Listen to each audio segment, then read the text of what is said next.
அடுத்து தொல்காப்பியரின் உயிரொலி வகைப்பாடு. அதாவது தொல்காப்பியர் உயிரொலிகளை உயிர் மெய் என்று கால அளவு அடிப்படையிலும் குறில் நெடில் உயிர் மெய் என்றும் கால அளவு அடிப்படையில், அதாவது அந்த ஒலிக்கின்ற கால அளவு அடிப்படையில் குறில் நெடில் என்றும் வகைப்படுத்தியுள்ளார். தொல்காப்பியர் ஒலிப்பியல், ஒலி இயக்கவியல் ஆகிய இரண்டையுமே அடிப்படையாக கொண்டு தமிழ் மொழியின் ஒலியியலை விளக்கியுள்ளார்.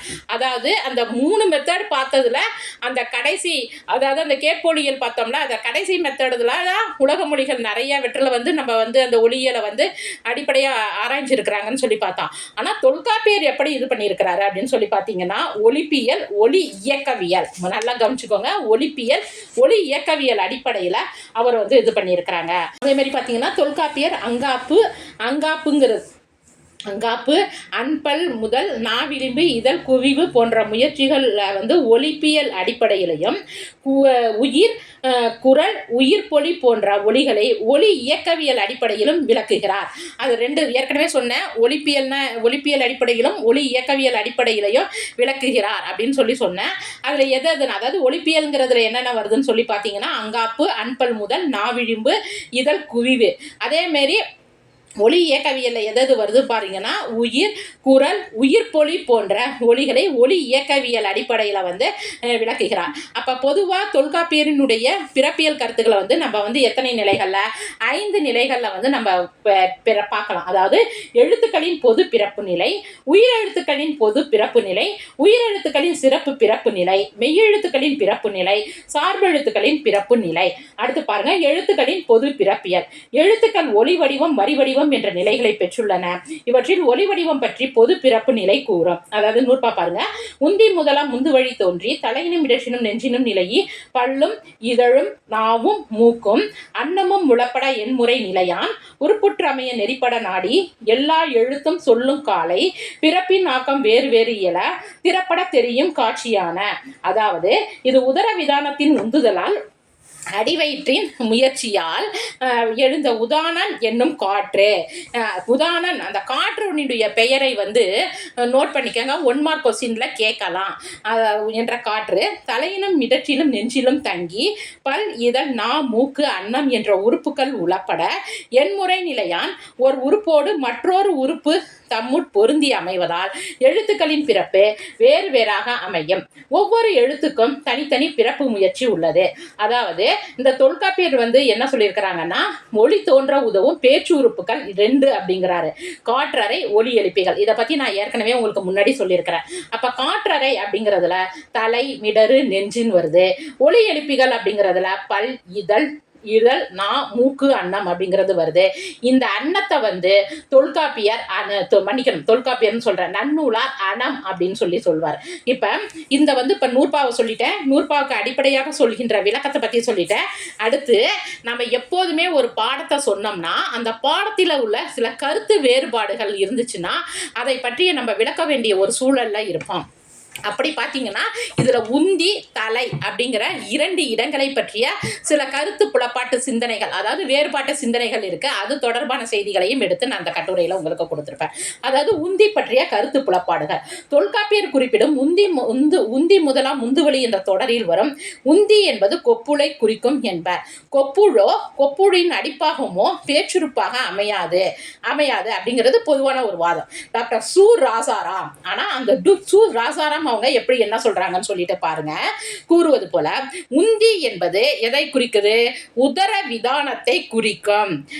இது வயிற்றறையின் மேற்பகுதியில் அமைந்து நுரையீரலுக்குள்ளே செல்லவும் வெளியேறவும் விலா எலும்பில் உள்ள தசை நார்களோடு இணைந்து செயல்படும் ஒரு பேச்சு உறுப்பு. அப்ப இந்த உந்திங்கிறது எதை சொல்றாரு? உதர விதானம் அப்படின்னு சொல்லிட்டு டாக்டர் ராசாராம் அப்படிங்கிற ஒரு கருத்தை சொல்றாங்க. வயிற்றறையின் மேல் பகுதியாக அமைந்து மேலும் கீழும் முந்துவதால் உந்தி அப்படிங்கிறது காரண பெயர். நல்லா ஞாபகம் வச்சுக்கோங்க. இதை ஒரு 1 மார்க் கொஸ்டின்ல கேட்கலாம். உந்திங்கிறது என்ன வகை பெயர்? அவங்க கொடுப்பாங்க பொது பெயர், சிறப்பு பெயர், காரண பெயர், இடுகுறி பெயர் அப்படின்னு சொல்லுவாங்க. நமக்கு எதுவும் நம்ம மரம், செடி, கொடி, வளையல், சாரைப்பாம்பு இந்த மாதிரிலாம் அதாவது நம்மளுடைய இலக்கண குறிப்பில் பார்த்தீங்கன்னா பல்வகையான பெயர்களை பற்றி நம்ம படிச்சிருப்போம்.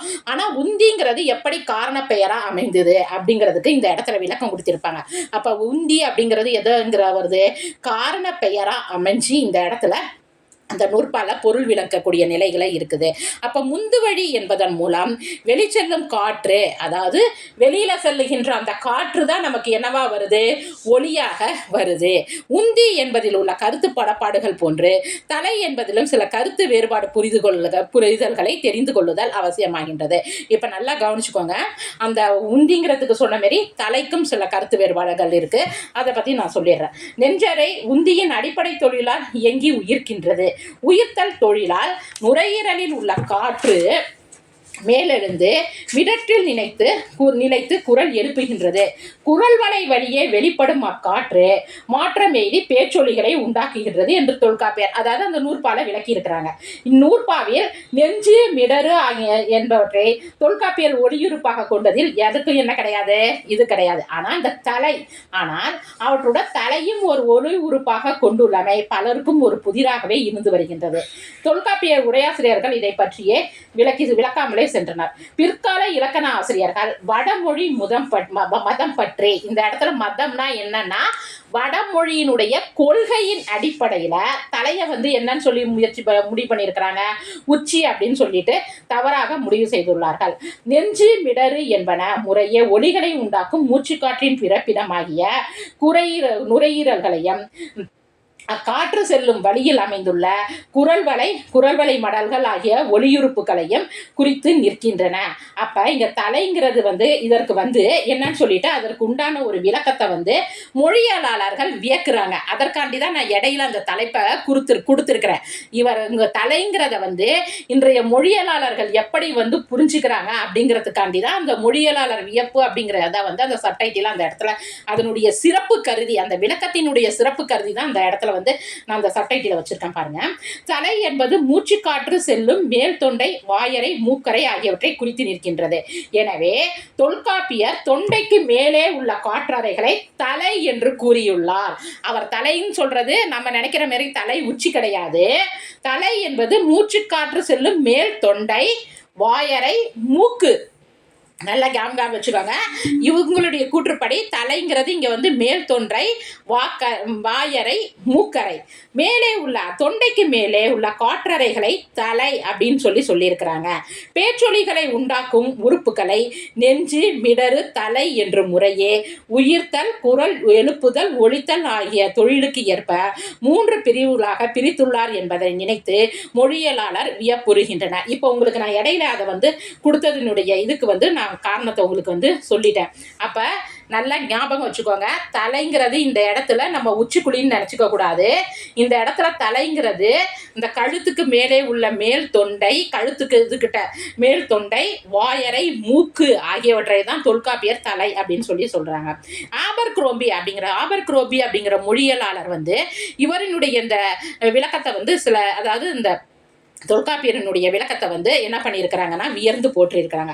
தலையில் உள்ள காற்றறை போன்றவற்றை தலை என்று குறிப்பதையும், பேச்சொலி உறுப்புகளை அவற்றின் தொழிலுக்கு ஏற்ப, நன்றாக அண்டர்லைன் பண்ணிக்கங்க, தொழிலுக்கு ஏற்ப 3ஆக பிரிப்பதையும் ஆபர்க்ரோம்பி போன்ற ஒளியியல் அறிஞர்கள் சிறப்பாக கருதுகின்றனர். எந்த நூல் பக்கம் சொல்லியிருக்காங்க, elements of general phonetics, page number 21.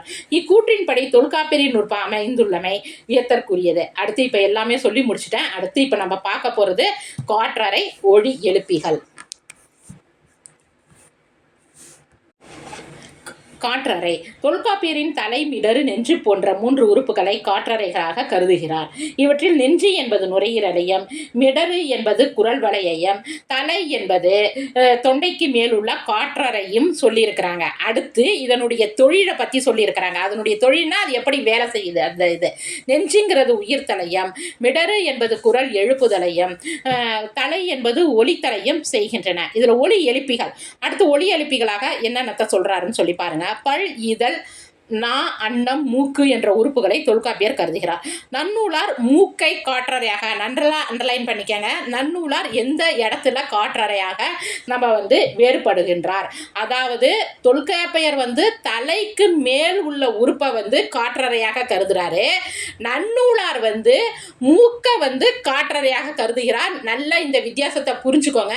Suppose 1 mark கொஸ்டின்ல இந்த டிஃபரன்ஸை கேட்கலாம். இதனை இந்த இன்றைய மொழியியலாளர் உடன்படுகின்றனர்.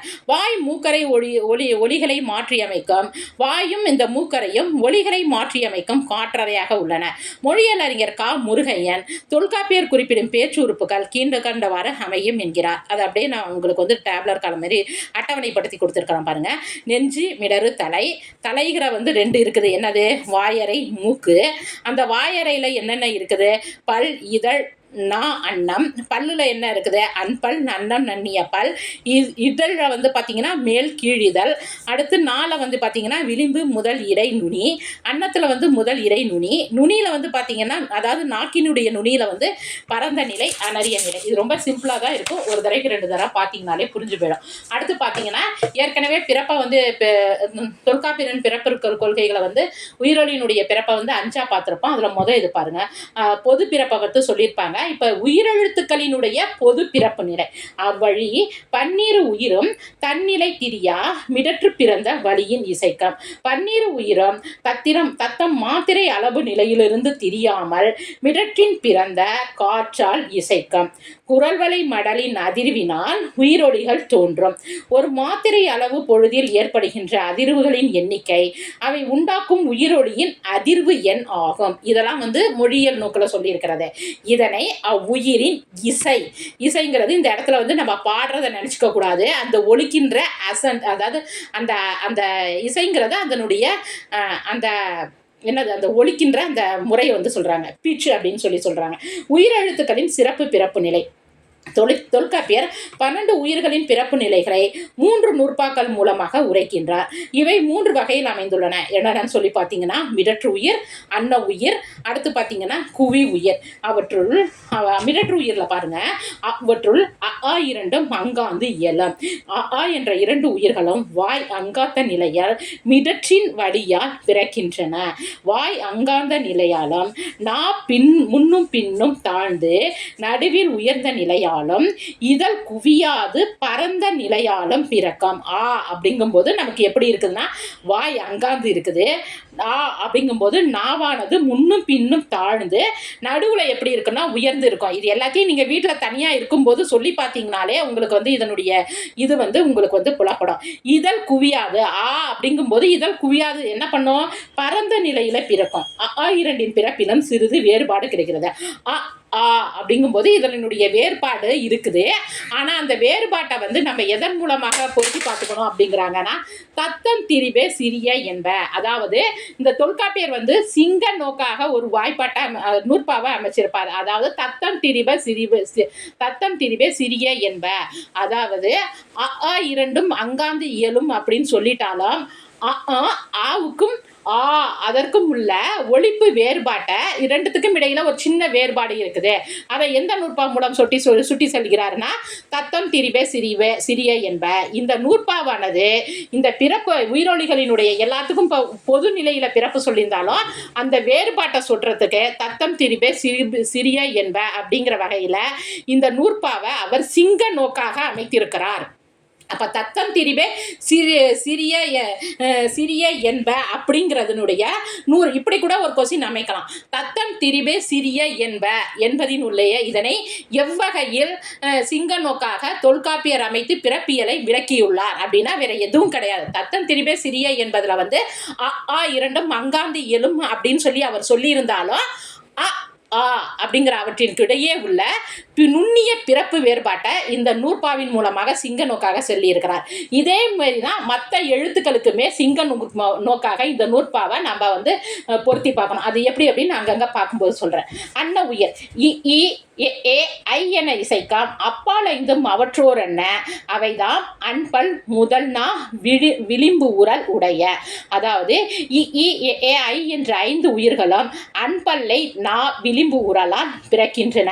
அப்ப இதுல நம்ம முதல்ல ஒரு விஷயத்தை புரிஞ்சுக்கணும். எவ்வைந்தும் ஐ என்ற 5 உயிர்களும் எதமேரி ஆகர ஆகாரங்கள் போல அங்காந்தி பிறக்கம். அந்த பிறப்போடய சேர்த்து முதல்ல இதனுடைய பிறப்பு. இப்ப வெண்பா ஆசிரியப்பாலாம் சொல்லும் போது நம்ம என்ன பண்ணுவோம்? முதல்ல வெண்பாவினுடைய பொது இலக்கணத்தை வச்சுக்கிட்டு அதனுடைய வகைப்பாடை சொல்லும் போது என்ன சொல்லுவோம்? வெண்பாவிற்கான பொது இலக்கணங்களை பெற்று நிலைமண்டல அதாவது குரல் வெண்பாங்கிறது இப்படி வருது, நேரிசை வெண்பா இப்படி வருது, இன்னிசை வெண்பா இப்படி வருது அப்படின்னு சொல்லுவோம். அதே மாரி தான் இந்த நூற்பாவுக்கு ஒரு விஷயம் பாருங்க. இவ்வைந்தும் ஆகர ஆகாரங்கள் போல அங்காந்து பிறக்கும். அப்ப இதற்கான பிறப்பு நிலைங்கிறது ஃபர்ஸ்ட் ஸ்டெப் என்னது? அகர ஆகாரங்கள் போல அங்காந்து பிறக்கும் அப்படிங்கிறது ஃபர்ஸ்ட் ஸ்டெப். அடுத்ததுதான் என்ன சொல்றாங்க? அன்பல்லும் அடினா விளிம்பும் உற பிறக்கும். அதாவது என்ன சொல்லியிருக்கிறாங்கன்னா, அன்பல்லை அடினா விளிம்பு உருள்வதால் பிறக்குது அப்படிங்கிறாங்க. அகர ஆகாரம் பிறக்கும் போது ஏற்படும் மங்காத்தலுக்கும் இவ்வைந்து பிறக்கும் பொழுது ஏற்படும் மங்காத்தலுக்கும் சிறிய வேறுபாடு உள்ளது. ஏற்கனவே சொல்லியிருக்கிறேன். இப்பதான் இங்க மறுபடியும் அந்த தத்தம் சிரிபுங்கிறது வரும். அப்ப அ பிறக்கும் பொழுது வாய் திறப்பு நிலைக்கும் இவ்வைந்தின் பிறப்பின் பொழுது ஏற்படும் வாய் திறப்பு நிலைக்கும் வேறுபாடு உள்ளது. இவ்வைந்தும் பிறக்கும் பொழுது கீழ்த்தாடை மேல் தாடையுடன் எப்படி இருக்குதுங்கிறாங்க? நெருங்கிய நிலையில் இருக்கும். நல்லா ஞாபகம் வச்சுக்கோங்க. ஏற்கனவே சொன்ன மாதிரி தான் முதல்ல அகர ஆகாரங்கள் போல அங்காந்து பிறத்தல்ங்கிறது ஒரு பொது நிலையிலான ஈன்னு சொல்லணும்னாலே நமக்கு வாய் எப்படி இருக்கணும்? அங்காந்து இருக்கணும். அடுத்த ஸ்டெப்பு தான் என்னது? அன்பல்லை முதல்னா விளிம்பு அன்பல் முதல்னா விளிம்பு உரல் அப்படிங்கிற அடுத்த பாயிண்ட்டுக்கு நம்ம வரணும். அப்போ அடுத்து இன்னொரு பாயிண்ட் என்ன சொல்கிறாங்க? கீழ்த்தாடை மேல்தாடையுடன் எப்படி இருக்குங்கிறாங்க? நெருங்கிய நிலையில் இருக்கும் அப்படின்னு சொல்கிறாங்க. இவைந்தும் ஒரே பிறப்பு நிலையில் இவைகளுக்குள் உள்ள சிறிய வேறுபாடு உள்ளது. இதைத்தான் அவர் என்ன சொல்லிக்கிறாங்க? தத்தம் திரிபே சிறிய என்பதனால் அறிய வைத்துள்ளார். ஏற்கனவே சொன்னதுதான்.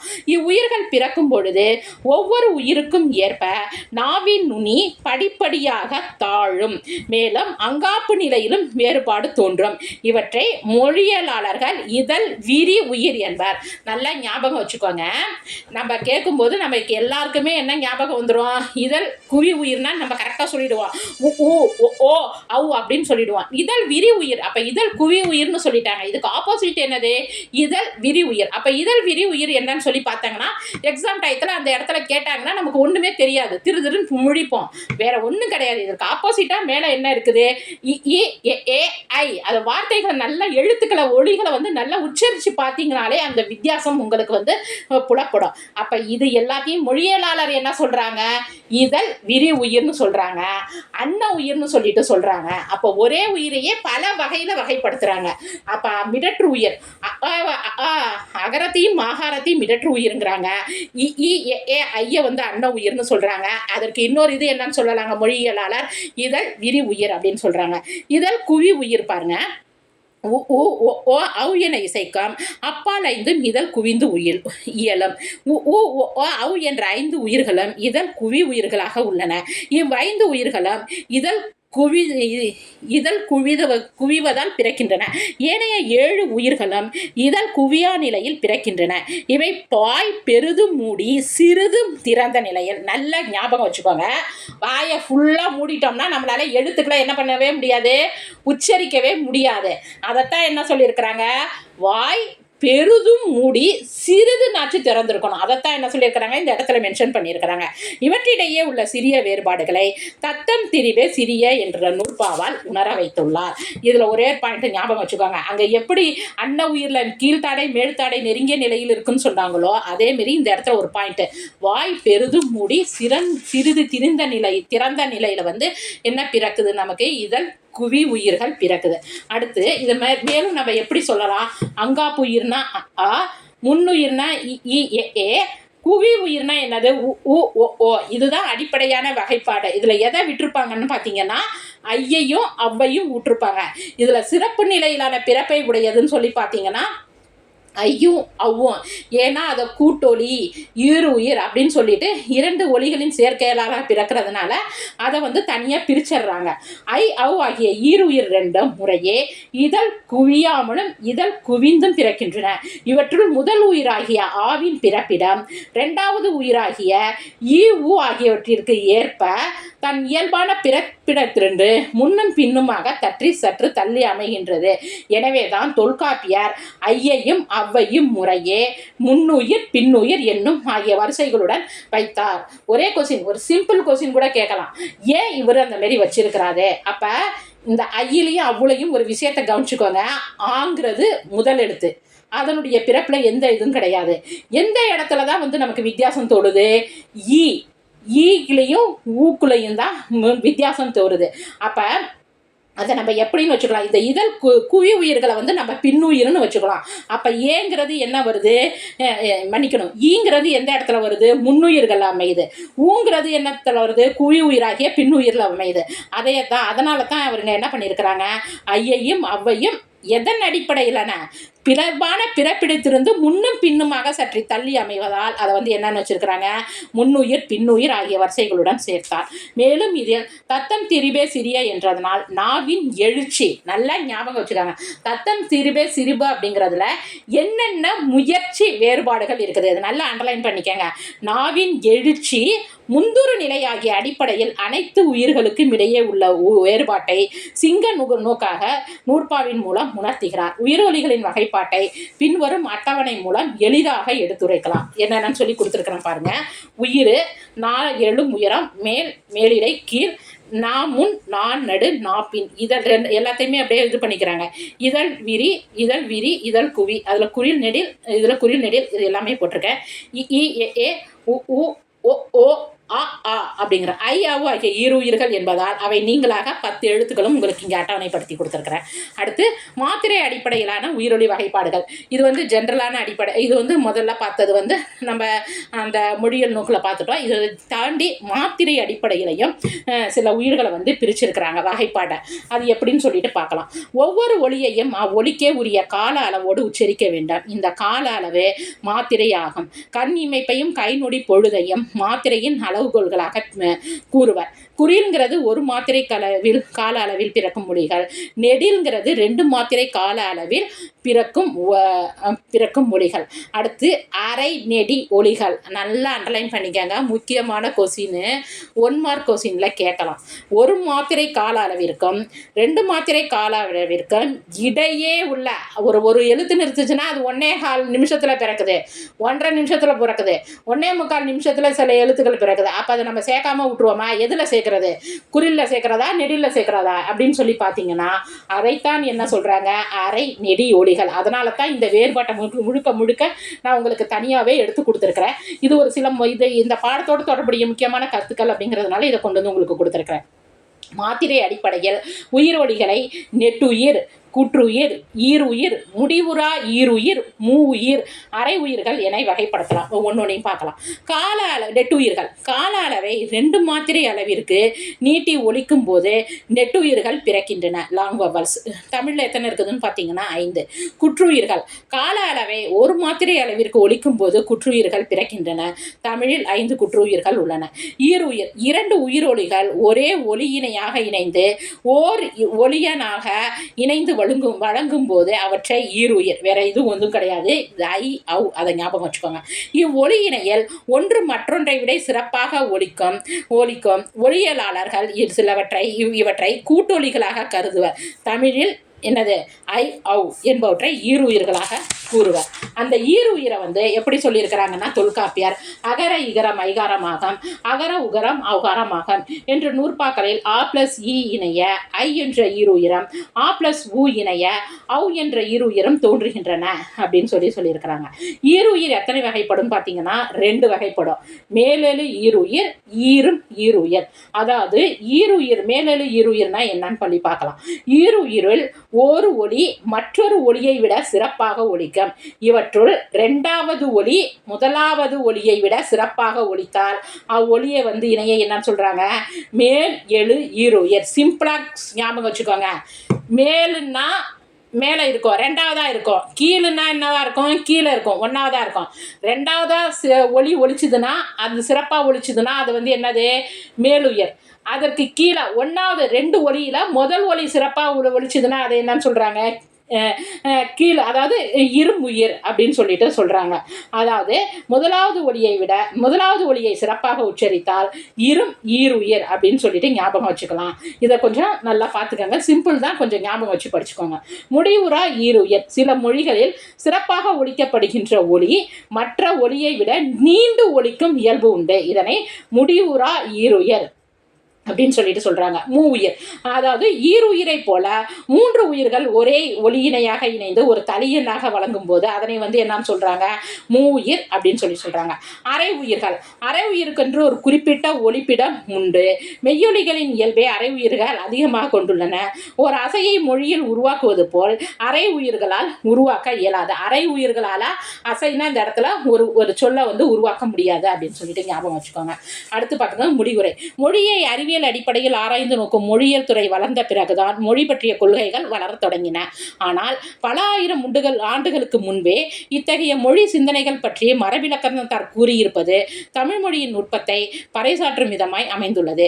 தமிழ் மொழி நுட்பமான மொழி என்பதை இத்தகைய மொழியியல் சிந்தனைகள் நிலைநாட்டுகின்றன. இத்தகைய தமிழை போற்றி காப்பது நம் அனைவரின் கடமையாகும் அப்படின்னு சொல்லியிருக்கிறேன். இது வந்து ஃபார் எக்ஸாம்பிள் வந்து உங்களுக்கு சிம்பிளாக தான் கொடுத்துருக்கிறேன். இது வந்து இதோடைய மெய்யொலியையும் சேர்த்து எழுதுனீங்கன்னா அதாவது தொல்காப்பியரின் ஒளியியல் கோட்பாட்டை விளக்குக அப்படின்னா இது ஃபுல்லாக, அதாவது ஒளியியல் பற்றிய சிந்தனைகள், உயிரொலி பற்றிய சிந்தனைகள், மெய்யொலி பற்றிய சிந்தனைகள், இது 3த்தையும் சேர்த்து எழுதுனீங்கனாலே உங்களுக்கு வந்து என்னது ஃபுல்லாக, அதாவது ஒளியியல் சிந்தனைகள் ஃபுல்லாமே இதை வந்து நமக்கு வந்து கவர் ஆகிடும். அதனால தான் இவ்வளோ டீட்டெயிலாக நாங்கள் உங்களுக்கு கொடுத்துருக்குறேன். கொஞ்சம் வந்து சிரமப்படுற மாரி இருக்கும். ஆனால் தனித்தனியாக பிரித்து ஒவ்வொரு நேரமும் பிரித்து சேர்த்து அந்த கருத்துக்களை ஒருங்கிணைத்து பார்த்தீங்கன்னா ரொம்ப எளிமையாக தான் இருக்கும். கொஞ்சம் பார்த்து புரிஞ்சுக்கோங்க. நன்றி, வணக்கம்.